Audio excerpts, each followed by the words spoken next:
En El Mostrador Podcast, debate y conversación para comenzar tu mañana. Al Pan Pan, con Mirna Schindler. Entrevistas con los actores de hoy. El Mostrador, el poder de la independencia.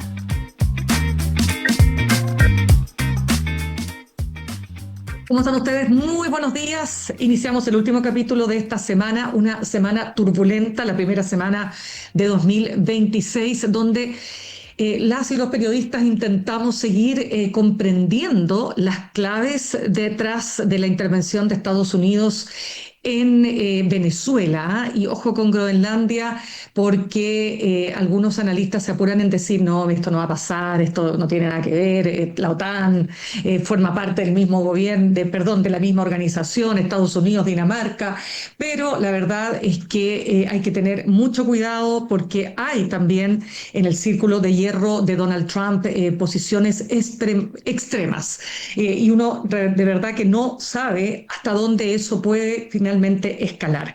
Quiero contarles que vamos a estar en el siguiente bloque conversando con Tomás Jordán, el abogado constitucionalista de la Universidad Alberto Hurtado, que es parte de nuestro panel de expertos. Vamos a estar hablando sobre la reforma al sistema político y lo importante, lo determinante en la llegada de Gloria Ana Chevesic a la presidencia de la Corte Suprema, con declaraciones muy importantes que ella ha hecho, marcando lo que va a ser su nuevo periodo, este periodo a cargo de del máximo tribunal del país. Les decía entonces que estamos tratando de analizar las claves de lo que ha ocurrido, porque claro, uno dice... viene un cambio, pero ¿cuál es ese cambio? Que se mantiene la cúpula chavista, que Venezuela pasa a ser un protectorado, que Donald Trump es el que está a cargo.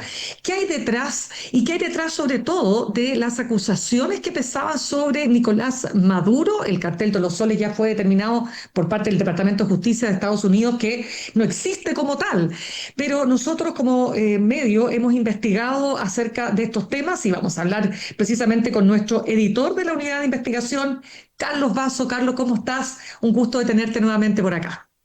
¿Cómo estás tú? Buenos días. Efectivamente han sido unos días agitados, ¿no? Y eso que Tremendo. llevamos nueve días nomás este año. Imagínate, Carlos, partamos por una investigación que hizo nuestro medio y que habla sobre la secreta negociación de Qatar, entre Estados Unidos y Delcy Rodríguez.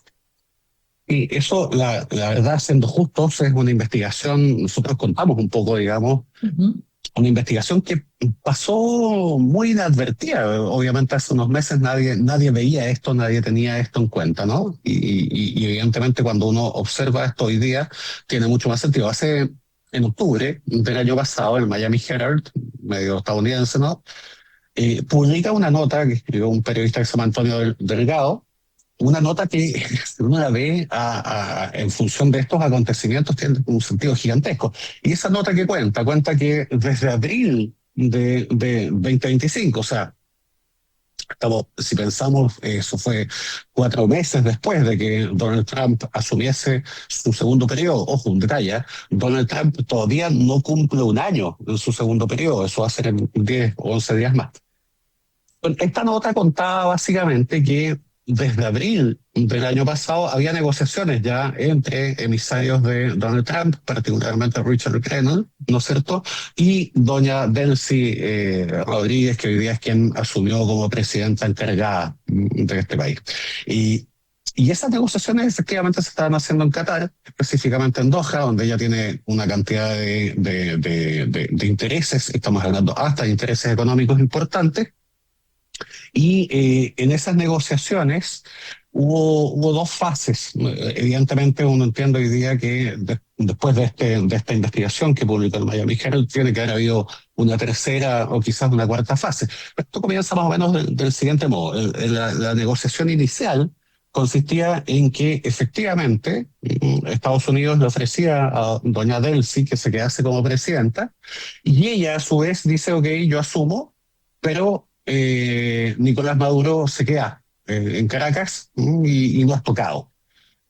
Estados Unidos piensa esto y después le dice que no. Dice, no, eso no es aceptable. Entonces, en una segunda ocasión, que eso ya se supone que es hacia septiembre de 2025, ella viene con una especie de contraoferta y dice, ok, me quedo yo, y Maduro se va ya sea o a Qatar o a Turquía. Estados Unidos piensa bien esto y uno entiende que hacia octubre le dicen que no también. Por lo tanto, uno entiende que después de eso viene, como te digo, una nueva fase donde evidentemente esa negociación avanza y en definitiva se allanan, ¿no?, a que Nicolás Maduro sea, comillas, extraído de Caracas, y es la única explicación posible que hay frente a esta aparente inacción, porque lo que hemos visto, ¿no es cierto?, de parte de las nuevas autoridades en Caracas es básicamente una cantidad importante de denuncias y quejas, pero no hemos visto nada más que eso. Tampoco hemos visto un cambio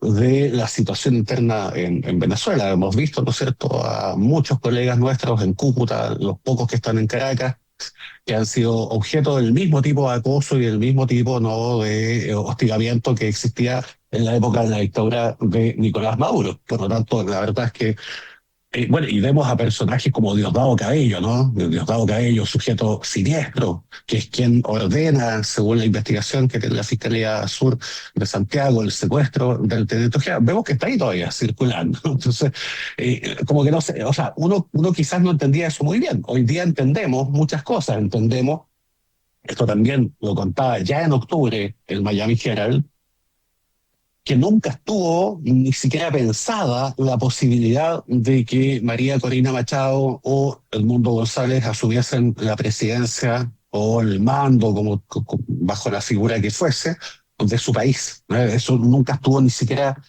no fue ni una opción. Básicamente, y lo que evidencia esto básicamente, ¿no?, es que en definitiva lo único que le interesaba a Donald Trump particularmente, ¿no es cierto?, es la extracción de Nicolás Maduro y contar con autoridades que fuesen obsecuentes, como evidentemente estamos viendo. No sé si tuviste, Mirna, hace unos 2 días fue muy conocida unos pantallazos, ¿no?, de la televisión estatal venezolana, en que se hablaba en un tono muy ponderado acerca de Estados Unidos, que es una cuestión que no se había visto en 20 años, ¿no? Es un cambio de un día hacia otro. Pero al mismo tiempo que se cambia ese discurso hacia Estados Unidos desde el punto de vista público, ¿no es cierto?, hay un discurso hacia afuera, ¿no?, un discurso que es el que vemos nosotros, ¿no es cierto?, que denuncia nuevamente esta agresión y qué sé yo, pero que en definitiva a estas alturas todos podemos entender que son parte de esta misma negociación, en el sentido ya, ok, usted va a seguir diciendo lo que tiene que decir, dígalo, pero eso no va a cambiar absolutamente nada. Un detalle que tú mencionabas al principio, tú hablabas de Groenlandia. No nos olvidemos que anoche Donald Trump dijo abiertamente que va a iniciar acciones en México. No hay, probablemente lo único que le podemos agradecer al presidente Trump en estos días, ¿no es cierto?, es su sinceridad. No se guarda nada frente a eso, ¿no? Y esa misma sinceridad es la que vimos después cuando explica los motivos de la invasión a Venezuela, y ya no es el narcotráfico, ya no es la democracia, palabra que no hemos escuchado en muchos días, ¿no?, sino que directamente no dice la extracción de petróleo. No hay una duda en eso. Fue, insisto, muy transparente, ¿no? Claro, y Carlos, pero déjame entender lo siguiente, porque si Delcy Rodríguez era la vicepresidenta del núcleo duro del chavismo, digamos además que Jorge Rodríguez es el presidente de la Asamblea, que ya fue ratificado, ¿no es cierto?, de lo que es el Congreso.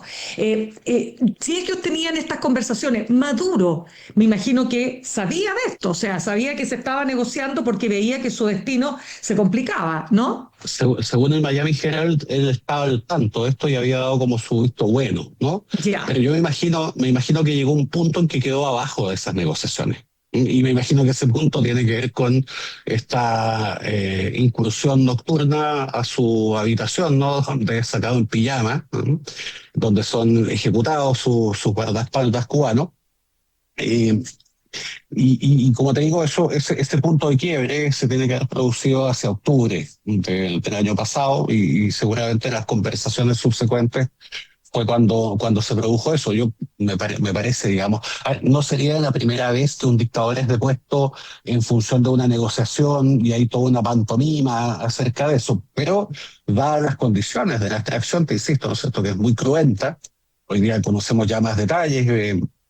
New York Times da una cifra inicial de 80 víctimas, hoy día ya el mismo Diosdado Cabello está mencionaba 100, y entonces en ese sentido, evidentemente, todo indica que si Maduro había dado su visto bueno a esa operación, él mismo estaba en serias posibilidades de terminar con un disparo entre ceja y ceja, ¿no?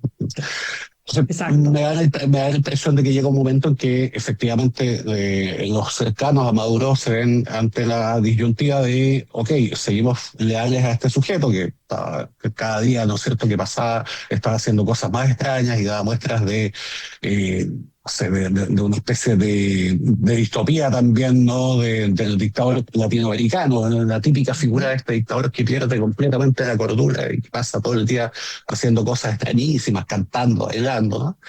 Y tienen que haberse visto sometidos, me imagino, a esa disyuntiva. O sea, o seguimos apoyando a este sujeto, ¿no?, o básicamente nos alineamos con los estadounidenses y ellos tienen que haber entendido muy bien también que Estados Unidos, o a Donald Trump, más bien, no seamos injustos con Estados Unidos, básicamente parece que no le interesaba en lo más mínimo lo que pasaba en términos de las instituciones venezolanas, en términos de la democracia, en eso. Lo que le interesaba es un gobierno dúctil hacia su proyecto geopolítico, como ya nos dijo, como ya notificó a todo el mundo, ¿no es cierto?, básicamente pasa, entre otras cosas, por la dominación, ¿no?, de lo que ellos consideran su backyard, su patio trasero. Fíjate que, de hecho, hace unos días el asesor más cercano de seguridad nacional de Estados Unidos, Stephen Miller, usó ese concepto en un posteo. Esto es nuestro patio atrás, ¿no? Y desde ese punto de vista, entonces, Claro, claro. desde ese punto de vista, evidentemente, las nuevas autoridades venezolanas deben haber dicho, bueno, esto es lo que nos conviene, por espantoso que No, suene, ¿no? por espantoso que suene y por contradictorio además con la supuesta llamada revolución bolivariana. O sea, ¿no? ¿Qué cosa más, digamos, absurda de que te entregas al imperialismo yanqui sin condiciones, te entregaste. Claro, sin dar la bueno, pelea. pero bueno, la verdad es que esa entrega uno la ve en todo ámbito de la política. Nosotros tenemos aquí un gobierno que se está yendo y que empezó anunciando el fin del neoliberalismo y termina, ¿no es cierto?, beneficiando a las AFP y a las ISAPRES. Entonces, la verdad es que eso a mí no me sorprende mucho, ¿no? Claro, vamos a un punto, sí, Carlos, que yo creo que es importante reforzar y que dice relación con la acusación que hace Estados Unidos y le Mm. hace Donald Trump a Nicolás Maduro. Te pregunto, de las investigaciones que tú sí has tenido acceso directamente, ¿qué hay de su vínculo con el Tren de Aragua, este tema del cartel de los soles? Ujú. Te lo pregunto, ¿qué hay Sí, sí. realmente que pueda justificar, o más bien no justificar, pero comprender el vínculo de la corruptela Ujú. asociada al narcotráfico? Hay muchos antecedentes, y eso es lo grave para Nicolás Maduro, digamos. Ya. Probablemente esto habría sido más sencillo de comprender a nivel público, Ujú. sí, y te estoy hablando de la gran opinión pública a nivel del mundo, ¿no? Si Estados Unidos hubiese mantenido esa línea discursiva y hubiese dicho, efectivamente, este señor lo estamos deteniendo por este y este motivo. Hay dos acusaciones. Dos acusaciones que ha emitido la Fiscalía de Nueva York en la Corte del Distrito Sur de Manhattan en los últimos años. Hay una acusación del año 2020 y una acusación del año 2025. Y aquí yo creo que se han producido un montón de confusiones semánticas e interpretaciones periodísticas a mi gusto equivocadas. Ujú. Primero que nada, el cartel de los soles como tal nunca ha sido un cartel desde el punto de vista económico, que es la palabra que se aplica después, ¿no es cierto?, a estas organizaciones que nacen en Colombia en los años 80. Es básicamente una organización que tiene toda la cadena de producción de un producto. En el caso de los carteles de Medellín, por ejemplo, de Cali, ¿por qué se les denominaba así? Porque ellos controlaban desde el sitio donde se producía la hoja de coca hasta los laboratorios donde se maceraban las hojas, donde se refinaban, después manejaban completa toda la cadena de distribución e incluso manejaban hasta el último, ¿cómo se llama?, traficante que vendía crack en las calles de Brooklyn. ¿Mm? Ujú. Eso nunca ha sido, no se usa, se quedó usando en la imaginería, ¿no es cierto?, el concepto de cártel para cualquier asociación criminal vinculada a temas de droga, pero eso, en el caso de los venezolanos, nunca ha sido así. Ese es un punto. Ahora, lo que es efectivo, ¿no es cierto? Bueno, perdón, y un detalle, ¿por qué se le denomina cártel de los Claro. soles? Es una denominación periodística, ¿no es cierto?, que nace del hecho de que efectivamente en las Fuerzas Armadas venezolanas, sobre todo en las Fuerzas Armadas, en la FNAD, ¿no es cierto?, la Fuerza Armada Nacional Bolivariana, se produjo un nivel de corrupción gigantesco y la mayoría de los sujetos que comandaban esos niveles, esa estructura, ¿no es cierto?, de corrupción, son generales. Los generales en todas las Fuerzas Armadas del mundo llevan estrellas en sus hombros. Y de ahí y esa estrella Ajá. es un sol. De ahí viene esa Ujú. denominación del cartel de los soles. Correcto. Existen grados importantísimos de corrupción en las Fuerzas Armadas bolivarianas, sin duda. Eso está probadísimo en muchas causas, ¿no? De ahí viene esta Claro. denominación, te insisto, una denominación más bien periodística, ¿no? Correcto. Y no es que el Departamento de Justicia haya abandonado o haya dicho que no existía. Sí, Ujú. esta denominación sigue apareciendo en la segunda acusación. Ahora, la segunda acusación que se emite el año pasado, pero que la conocimos hace muy pocos días, ¿no? Esa segunda acusación es mucho más específica en términos de las acusaciones en contra de Nicolás Maduro. Es básicamente la acusación que se refina, ¿para qué? Para conseguir una orden de detención. Distinto es si esa orden de detención, ¿no es cierto?, tiene alguna vigencia, alguna validez internacionalmente, qué sé yo, eso es otro tema. Pero desde el punto de vista judicial, ¿no es cierto?, esa acusación está basada en varias cuestiones que son fácticas, que son hechos. Ya. ¿Ya? A ver. Y hay muchos antecedentes que tiene la DEA desde hace muchísimos años acerca de cómo todo este grupo, ¿no es cierto?, que son generales, que son políticos, no nos olvidemos que antes de ser presidente, Nicolás Maduro fue el canciller de Hugo Chávez. Ujú. En su condición de canciller de Hugo Chávez, por ejemplo, él es quien le abre el espacio venezolano a las FARC. Y, y eso está indicado en las acusaciones. Ahora, una cosa es lo que dice la acusación y distinto es cómo se va a probar eso en un juicio. ¿Mm? Ya. Pero efectivamente, ¿no es cierto?, las acusaciones en contra suya van desde ese hecho, ¿ya? No te Ujú. olvides tú que hay un montón de ex comandantes de las FARC que han cooperado con la DEA. Hay ex generales, por ejemplo, está el famoso Pollo Carvajal, que fue condenado hace muy poco, su sentencia no se ha conocido todavía, fue condenado en Estados Unidos por tráfico de cocaína. Estamos hablando del ex jefe del Servicio de Inteligencia Bolivariano, del SEBIN. Y el Pollo Carvajal confesó absolutamente todo. ¿Mm? Ya. De hecho, es pública una carta que mandó hace un par de meses, ¿no es cierto?, diciendo esto es un narcoestado. ¿Mm? Ahora, ¿qué es lo que pasa?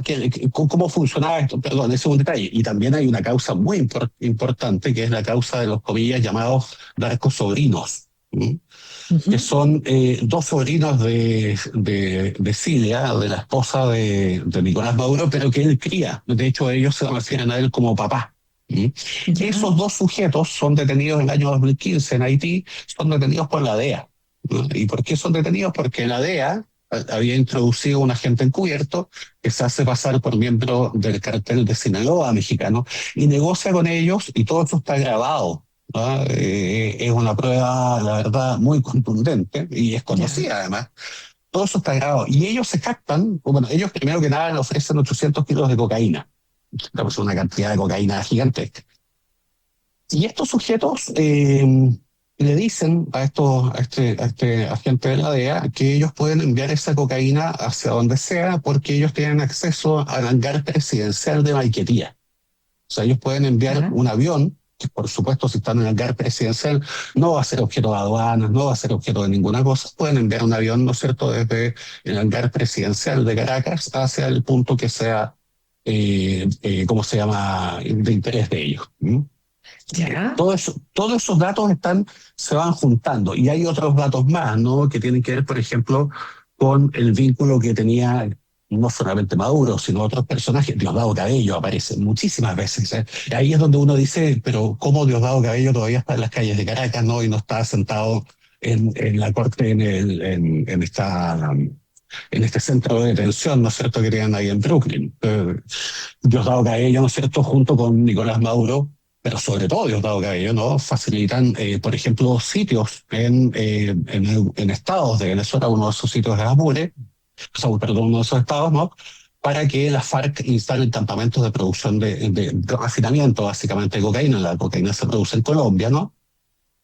Y todo Ya, esto está muy asociado a varias otras cosas. Hay un episodio específico, además, ¿no? Que es la incautación de un cargamento de 5,6 toneladas de cocaína que sale desde el hangar presidencial también, siendo ya Nicolás Maduro presidente, ¿no? Y que es interceptado en México. Otra cosa que hay que entender también, Mirna, es que ya, hoy día tampoco se entiende muy bien por qué atacaban estos botes con motor fuera de eso, borda, ¿ya? exacto. Porque la verdad es que la mayor parte de los cargamentos importantes de cocaína hacia Estados Unidos, el tránsito es más o menos el siguiente. Desde Colombia pasan a Venezuela, ¿ya? Ujú. Y desde ahí se embarcaban mayoritariamente en avión, también en botes, eso es efectivo, ¿ya? Pero no es la mayor cantidad. Desde ahí se embarcaban en avión hacia Honduras y hacia México, fundamentalmente. Y Ya. desde esos países, ¿no es cierto?, se va a Estados Unidos y a otros destinos. Fíjate que en una de las acusaciones hay un antecedente que indica que solamente en un año, el 2010, se contabilizaron más de 75 viajes no autorizados de aviones cargados con cocaína desde Caracas hacia Honduras. Ese, digamos, es un poco el trayecto principal. La verdad es que por las cantidades, la mayor parte de esa cocaína se movía vía avión. Entonces, están atacando estos botes, ¿no es cierto?, sin ninguna evidencia de que esos botes llevaban droga, más allá del hecho que nos digan eso, suena bastante asaz, por usar un concepto antiguo, ¿no es cierto?, hoy día. ¿Mm? Ujú. Claro, a ver, entonces, lo que estamos diciendo acá, básicamente, la evidencia, ¿cuál es? La evidencia es que Nicolás Maduro, al mando, digamos, de la presidencia de Venezuela, permite esta conexión con grupos como las FARC, ¿no es cierto?, para refinar la cocaína en, si no me equivoco, en territorio venezolano. Exacto. Ya, Pero pues, no solamente que lo permita, él participa de esas gestiones, ¿verdad? ya, es Él que, entrega ya. pasaportes, por ejemplo, venezolanos a miembros de la FARC que sabe que están traficando cocaína en su zona, porque no nos olvidemos, y esto lo dice también la primera acusación, y esto es un hecho conocido, las FARC en un momento determinado se convierten en el principal productor de cocaína del mundo. ¿Sí? Y efectivamente eso Ya. sucede después de que caen estos grandes carteles y después de que las FARC toman esta decisión, entre comillas, estratégica de decir, bueno, tenemos que traficar cocaína para seguir financiando, ¿no es cierto?, las actividades en contra del Estado colombiano. Todo eso es hecho con apoyo inicialmente de Hugo Chávez, ¿no es cierto? O sea, Hugo Chávez es el que les abre las puertas, el que ejecuta en ese momento su canciller, que es Nicolás Maduro, y después cuando Nicolás Maduro sigue ya como presidente, ¿no es cierto?, él, por supuesto, permite todas estas actividades. Hay acusaciones específicas también de que Maduro habría participado en envíos más pequeños de droga, y hay una acusación que es un poco confusa, que dice que él tuvo conocimiento y él mismo plantea enviar a Estados Unidos 500 kilos de cocaína. No sé qué acusaciones, o sea, qué evidencias específicas habrá. Pero básicamente, a ver, como para entender esto un poco, Eso. es como si dijéramos, y que esto es una cuestión que se discute mucho y aparece mucho todavía, tú lo puedes ver en Twitter hoy día, ¿no es cierto? Bueno, Sí. ¿Pinochet traficaba cocaína o no traficaba cocaína? Probablemente Pinochet nunca vio un gramo de cocaína en sus manos. Pero Pinochet permitió que la DINA se convirtiese en un pivot en el tráfico de cocaína desde América Latina hacia Europa, particularmente hacia Suecia. Sí, eso está sumamente documentado, ¿no? ¿Y qué hacía la DINA con esa cocaína? Bueno, financiaba sus actividades ilegales, ¿no es cierto? La DINA, después la CNI crean empresas de fachada que usan, ¿no es cierto?, para la exportación de drogas. Es una mecánica más o menos común. Entonces, Ya. en ese sentido, como te digo, hay evidencia. Claro, pero mira, hay un argumento que siempre se ha levantado en estos días, que se ha levantado en estos días, quiero decir, a propósito de cuáles son las intenciones reales que tenía Donald Ah, Trump. ¿Por qué lo planteo? Bueno, porque claramente lo primero es el petróleo, está claro, ¿no? No habla de ujú. democracia, no habla, él no No, habla de obviamente. ninguna pero se levanta como tesis para sostener que efectivamente el tema del narcotráfico no es lo principal para Nicolás Maduro, Ujú. perdón, para Donald Trump y para proteger supuestamente, ¿no es cierto?, a los pobres norteamericanos que se ven afectados por este flagelo. cuando él decide indultar a Juan Orlando Hernández, expresidente de Exacto. Honduras, ¿no es cierto?, que estaba condenado como a 65 años por un tráfico, pero ya grosero, de cocaína. Entonces, quiero Exacto. preguntarte, ¿cómo ves tú esa argumentación?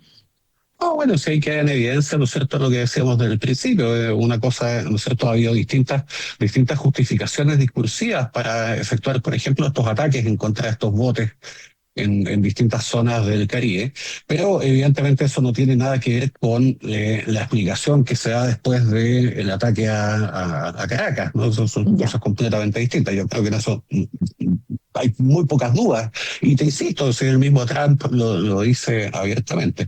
Ahora, lo que yo te explicaba básicamente tiene que ver con una cuestión distinta, que es que lo que tiene que hacer o lo que va a intentar hacer el Departamento de Justicia de Estados Unidos, la Fiscalía de Estados Unidos, ¿no? Y si tiene o no tiene alguna base para esas acusaciones. En función de las acusaciones que hemos visto, los documentos de acusación, aparentemente sí hay. Ahora, como te insisto, es una cuestión distinta saber qué va a pasar, qué evidencias van a llegar a juicio, porque aquí, como en todos estos juicios de este tipo, ¿no es cierto?, tienes que convencer a sujetos que han delatado que comparezcan en el juicio, tienen que llegar vivos esos testigos al juicio, tienen que pasar muchas cosas, ¿no? Pero si tú lo ves desde un punto de vista, y hay otro tema que es fundamental, que ya se está discutiendo y que el abogado de Maduro ya puso encima de la mesa, como es evidente, o sea, que es la legalidad de esta comillas detención, ¿no? Exacto. Claro. Ahora, ojo, un detalle, fíjate que hay precedentes, además de que la justicia estadounidense no tiene la misma fineza, si quieres tú, con que se discute acá en Chile el tema de los controles de detención, que aquí en Chile incluso se ha llegado hasta el extremo. No te olvides tú el caso, por ejemplo, de estos carabineros que pillan ahí en Casablanca un vehículo cargado con armas y que los dejan en libertad después porque Exacto. la justicia estima que la detención no estaba bien hecha. Y en Estados Unidos no existe no son tan exquisitos, digamos, en ese aspecto. Pero además fíjate que hay precedentes internacionales en esto. Y uno de esos precedentes es el secuestro de Adolf Eichmann en Buenos Aires en 1960. Nosotros viene el Mossad, secuestra a Eichmann, ¿no? Se lo llevan a Tel Aviv, a Jerusalén, ¿no? Lo someten a un juicio y lo terminan ejecutando. Desde ese punto de vista, entonces a mí no me cae ninguna duda, por ejemplo, que el caso Eichmann va a ser un caso que vamos a escuchar mucho en estos días, porque efectivamente ahí hay una decisión que toman, no te olvides tú que en Estados Unidos, además, a diferencia de lo que pasa en nuestro país, la jurisprudencia importa. ¿Ya? Y ahí se va a discutir, independientemente que sea un tribunal de un país distinto, se va a discutir y se va a sacar a colación el hecho de que la Corte Suprema, ¿no es cierto?, en el caso de Israel, terminó fallando a favor de esta, comillas, extracción. Claro. Solo acá, para cerrar, porque ya tenemos que cerrar, Carlos, solo que yo creo que acá hay que, como lo hacemos habitualmente los periodistas, tenemos que analizar el cuadro completo. Sí, porque si no hubiera, ¿por qué? Porque si no hubiera una estrategia de seguridad nacional, porque si no hubiera, ¿no es cierto?, un presidente que dice, este es mi hemisferio, o este es nuestro hemisferio, que en realidad está diciendo, este es mi hemisferio, si no hubieran todas las bravatas y todas las amenazas que él ha hecho con respecto a Colombia, más allá de que habló con Petro. México hoy día. México hoy día, Groenlandia, porque ahora están viendo ya, ofrecerle a los habitantes de Groenlandia una cierta cantidad de dinero. Imagínate, esto es lo último, que son como hasta $100.000, $100.000, o sea, 100 millones de pesos, para que el pueblo de Groenlandia vote, si es que llegara a producirse una situación de esa naturaleza, a favor de la anexión a Estados Unidos. No, mira, por eso te digo. Antiguamente se ofrecía con empanadas y vino tinto acá. Pero por eso te estoy diciendo, o sea, lo que te quiero decir, el cuadro es completo. Entonces, hoy día el mundo está en una situación muy compleja. Fíjate que solo un dato, el diario El País tiene una de estas viñetas que muestra el mundo, el planeta Tierra, con un casco militar, ¿no? O sea, en el fondo, el mundo en guerra, dice. Y luego tú analizas, por ejemplo, las portadas la portada de The Economist, la revista británica de corte conservador, y dice el delirio Trump. Así, el delirio Trump. Ese es el título de la portada de la revista, y adentro una tremenda columna de opinión, la tengo aquí a mano, que dice: en el mundo de Donald Trump, la fuerza le permite tomar lo que él quiera. O sea, Bueno, yo hay tomo lo que gente que quiera. ha comparado, hay gente que ha comparado la época que estamos viviendo con 1938, ¿no? Donde todo el mundo sabía que venía una conflagración Que por mundial. eso te estoy Donde, diciendo, que es muy tremendo lo claro, que está pasando. Y entonces creo exacto. que esto de que no lo va a hacer, que no, si no es para tanto, no, es que pongámonos más incluso, digamos, suspicaces y pongámonos incluso menos ingenuos, porque Ujú. si hay algo que ha mostrado este nuevo periodo de Donald Trump es que él está cumpliendo lo que había dicho que iba a hacer. Como decíamos antes, pues, dice abiertamente lo que está pensando. Exactamente. Carlos, como siempre, un abrazo. Gracias por estar con Cuídate, nosotros, Carlos Vaso. encantado, Hoy, nos vemos. Chao, chao. gracias. Bien, nos vamos a ir a un corte y al regreso vamos a ir a otro tema. Se está discutiendo, ustedes saben, la posibilidad de que efectivamente se pueda reformar el sistema político antes de que termine esta administración para evitar la, comillas, ingobernabilidad que genera la cantidad de partidos chicos, la cantidad de discolajes, lo fácil que es armar un partido hoy día y todo eso generando una tremenda fragmentación y con mucha dificultad para poder lograr acuerdos. Vamos a estar hablando con el abogado constitucionalista de la Universidad Alberto Hurtado, Tomás Jordán, sobre ese tema, pero también cómo se abre una nueva etapa para la Corte Suprema con la llegada de la nueva presidenta, ¿no? Ana Gloria Chevesic. Ya volvemos. En instantes, una nueva entrevista en Al Pan Pan con Mirna Schindler por El Mostrador Podcast, el poder de la transparencia.